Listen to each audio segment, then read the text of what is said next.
Well, the third myth I hear a lot, I can't afford the monthly mortgage payment, especially not with these interest rates. Yes, I'm not gonna lie. This is definitely a challenging time for first-time home buyers in today's market. Owning a home already comes with additional costs like HOA dues if you're buying a condo, property taxes, homeowners insurance.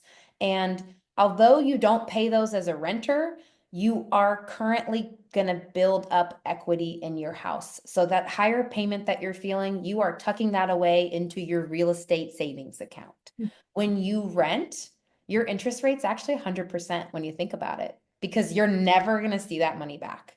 And while homeownership does have some more upfront costs, when you look at a long-term rent versus buy analysis, it's actually more expensive to rent in the long run. And I'm going to use my own personal example for this. My husband and I bought a condo back in 2018 for 465,000.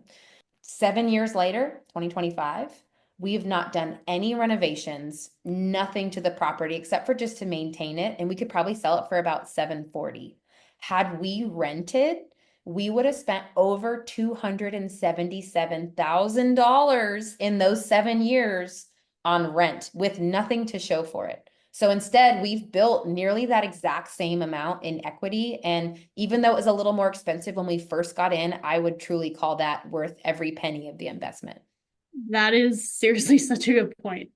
Another thing to consider is your mortgage payment may fluctuate slightly over the years because of, like we said, homeowners insurance, property tax, and or HOA fees. But your principal and interest will remain the same month after month for 15 or 30 years, whereas your rent is going to increase every single year. Exactly. And I actually calculated the difference if my husband and I, if our rent would have increased over that 7 year period of time, if it would have increased a low, let's call it 3% a year, we would have not paid 277. It would have been over $300,000 that we would have paid in rent, considering that it's going up. And those numbers are just staggering.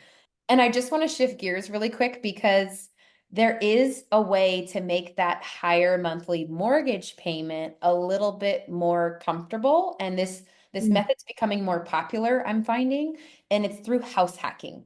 House hacking is where you rent out part of your house, maybe a room, whether your house has a spare bedroom.